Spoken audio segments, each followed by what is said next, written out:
On Sunrise at 6, Jason Hackett and Alicia Lewis here with you. As you saw, we are following that breaking news that potentially deadly house fire. Michelle Beck is on that scene. She's in St. Louis Park. We're going to check in with her in just a minute here, but we got to get out to meteorologist John Ziegler for a check of the forecast. Another warm up. We're dealing with rain last night. Kind of strange. How about it? Old school rain. Again, just a light coat's all you need this morning.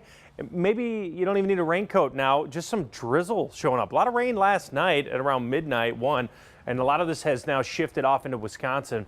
And we are just really ending the showers here. You saw some of these up towards St. Cloud, Zimmerman, and Cambridge. But again, it's been winding down as it moves off to the east. So like I said, sprinkles is all we really have in the forecast this morning. The more important condition was actually the temperature, right? We were worried about temperatures getting close to freezing. Right now, nobody's near freezing. 37 to 40 degrees across the metro. I will say, Brainerd and Bemidji, you guys have had a lot of ice melt, and you probably have some slick spots, so be careful in northern Minnesota. Cloudy skies this morning, not a lot of rain, and this afternoon's looking really good as we clear out a bit, enough to get into the upper 40s or maybe 50 degrees. CC?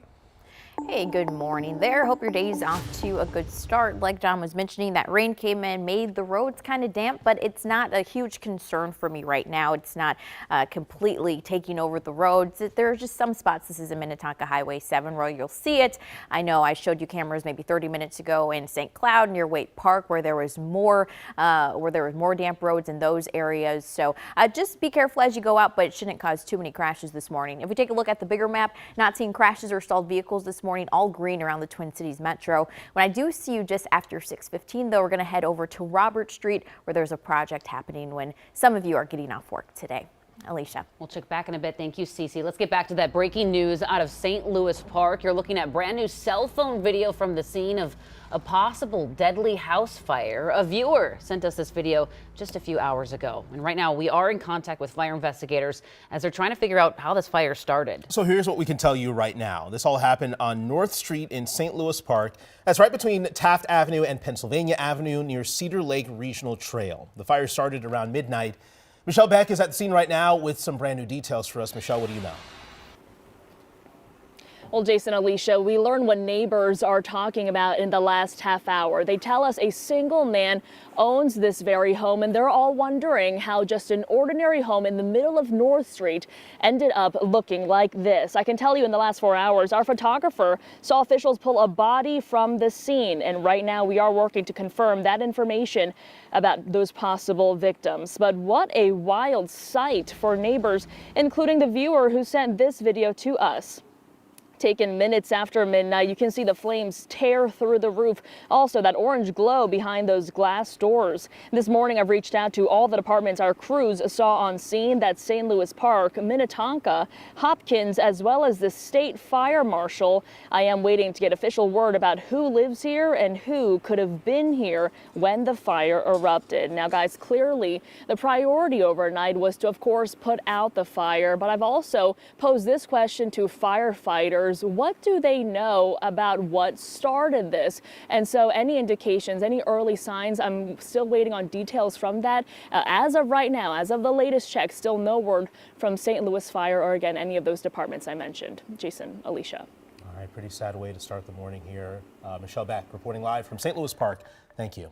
A lot more to learn this morning. We're going to be checking in with Michelle for updates throughout the morning.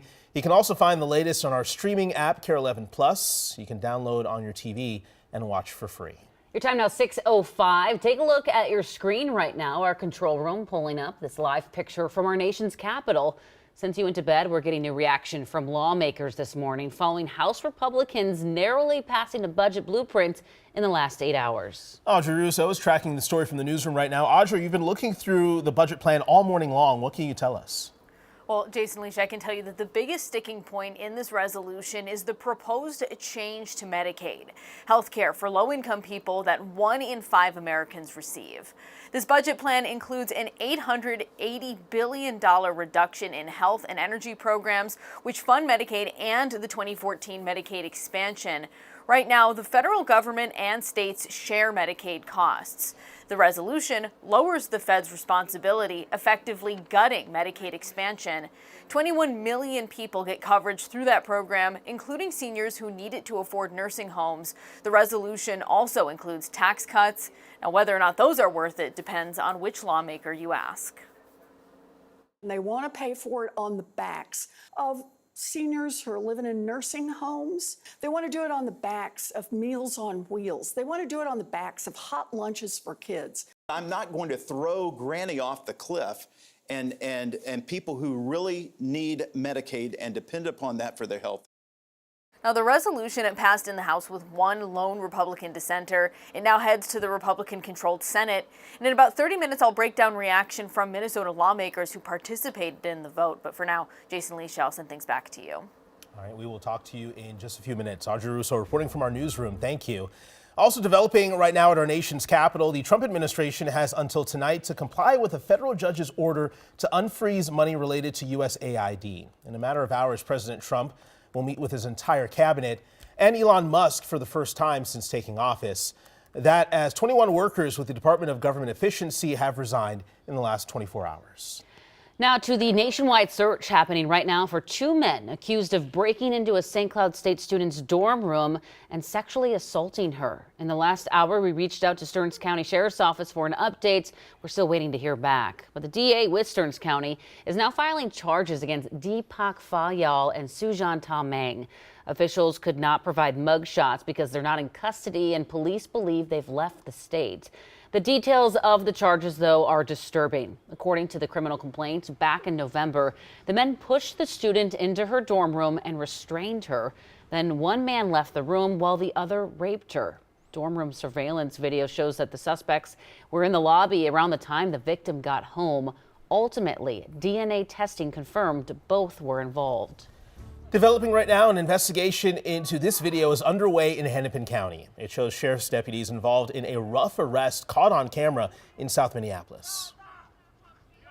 The Hennepin County Sheriff's Office is reviewing video of an incident posted this week to social media, which shows two detectives using force against a suspect during an arrest that happened last month in South Minneapolis. The video shows the detectives striking the suspect on the ground while attempting to take him into custody. While one community group in Minneapolis called for both officers to be fired, the sheriff's office confirmed they're both still on the job and said they properly documented the use of force when it happened. The sheriff's office also says the suspect was arrested on illegal weapons and drug possession, although he was released and never charged. Taking live now from the Vatican City this morning, where new details are coming out about Pope Francis and his recovery. Officials with the Vatican released a statement in the last 4 hours saying that Pope Francis had another restful night. They say his condition remains critical but stable as he's being treated at the hospital for double pneumonia. So far, the Pope has not experienced any more respiratory crisis and is continuing to work. Well, this morning, the future of the animals left at the now shuttered Sequest in Roseville is up in the air. The Animal Humane Society speaking out this morning amid concerns from the public about animals being abandoned. So rehoming exotic animals takes time.